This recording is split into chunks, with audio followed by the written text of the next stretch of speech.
So, dear students, I would like to continue our course, and today I will speak more deeply about safety and resiliency.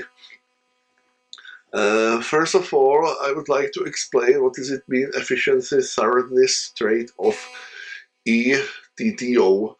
In daily activities at work or at leisure, people routinely make a choice between being effective and being thorough, since it rarely is possible to be both at the same time. If demands for productivity or performance are higher, thoroughness is reduced until the productivity goals are met. If demands for safety are high, efficiency is reduced until the safety goals are met. Efficiency thoroughness trade-off is a characteristic of people. It cannot be made by machines unless it is part of their design or programming. If you look at our performance or people performance, you have lower level and higher limit, and they are different professions, and they are professions with very high performance adjustments and very high risk, like financial systems or aircraft pilots or military operations. And other side, there are some professions with very low performance adjustment and very low risk, like post offices, for example.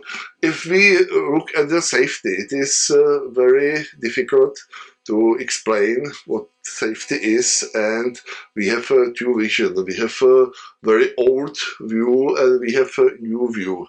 In our old view, for example, boss or safety managers gets to say, but in new view, we say whoever is expert and knows the work gets to say.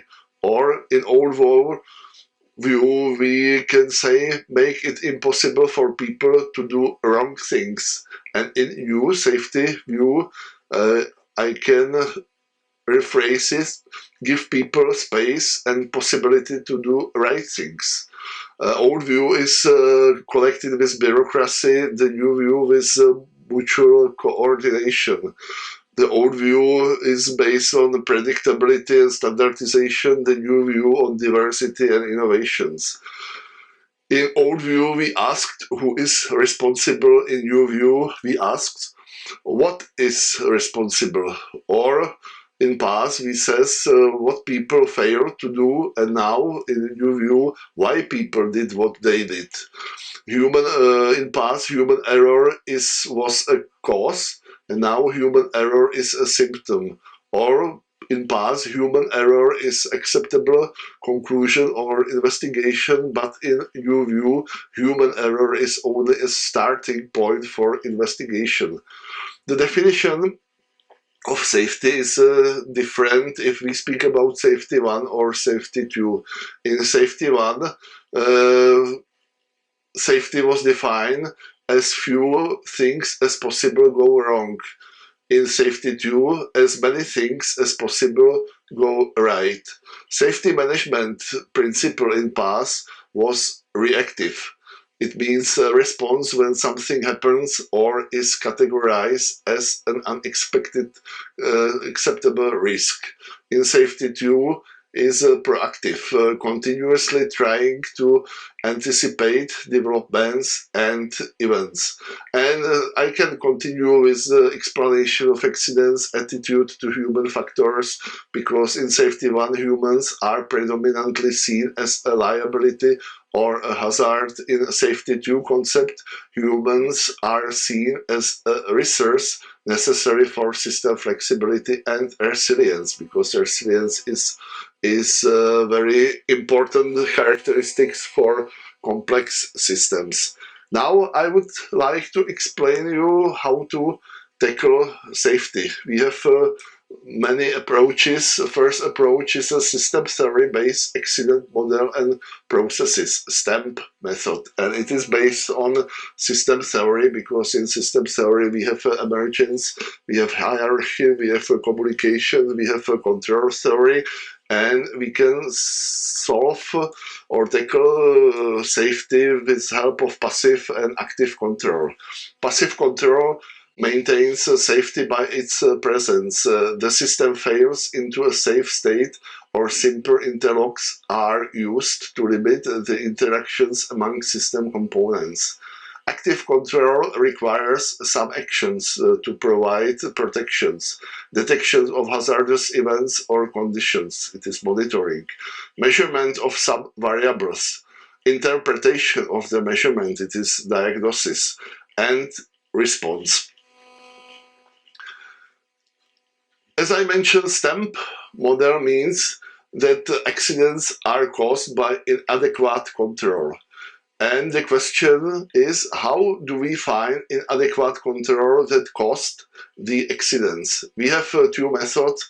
One is CAST, causal analysis based on system theory, and second one, it is STPA, system theoretic process analysis. It is the process analysis. So CAST method means that first we should assemble basic information, model of safety control structure, analyze each component in loss, identify control structure flaws, and create improvement program. In system theoretic process analysis, we should define the purpose of the analysis, model the control structure, identify unsafe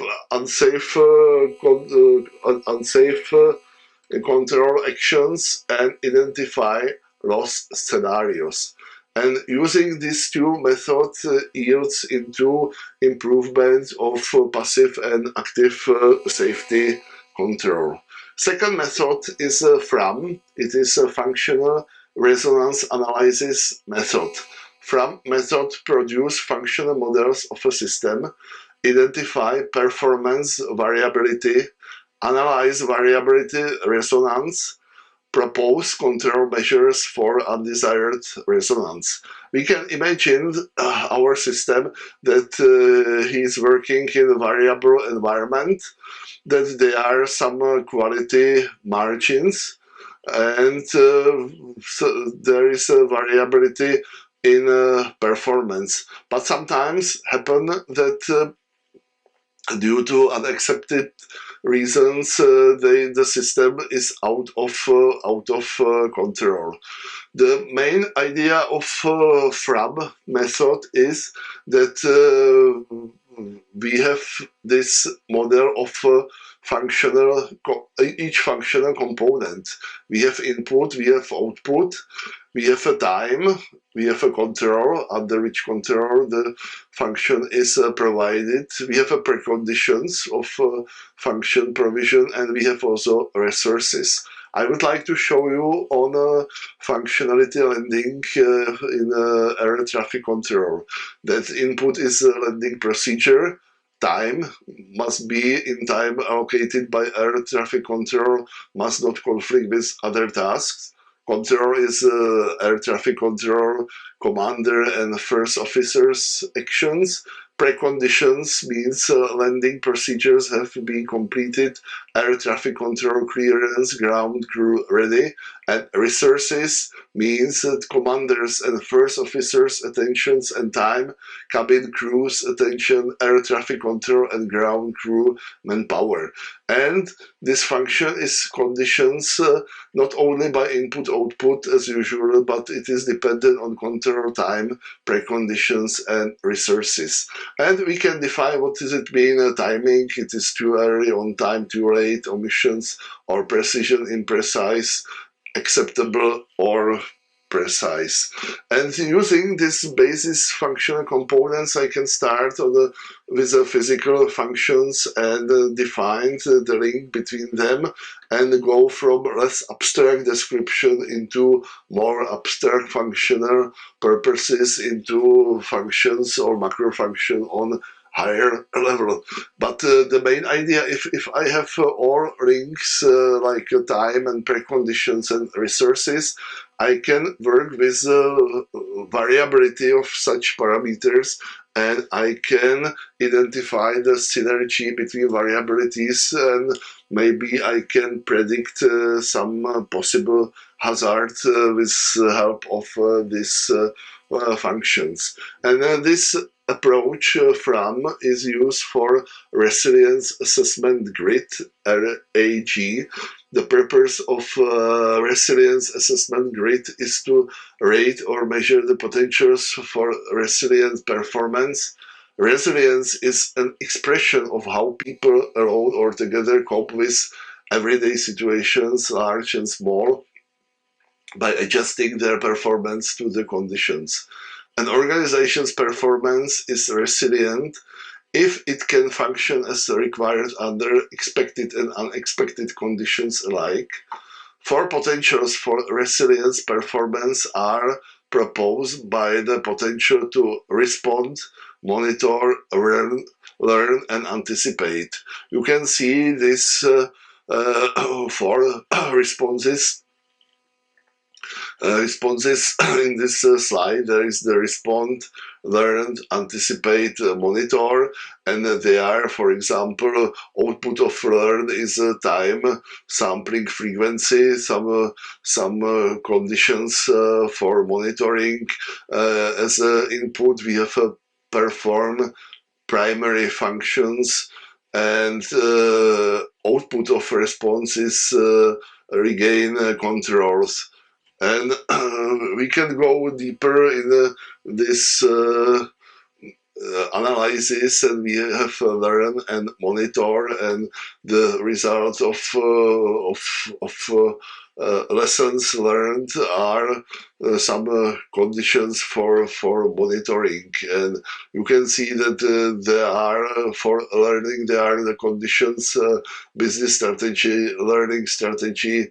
As a time, it is the latency of results. As an input, it is the process trends, responses, and as resources are staff and equipment. So in my opinion, it is a very progressive and very up-to-date instrument for monitoring and for modeling resiliency of complex system. It was used in air traffic control, it was used in railway control, and it is some unified approach to resiliency conditions. And resiliency and safety are well discussed, especially in areas of smart city or smart complex systems, because the complexity is very high, and we should have instrument how to explain or decide whether the system is safe and is resilient enough for its use. Thank you for your attention.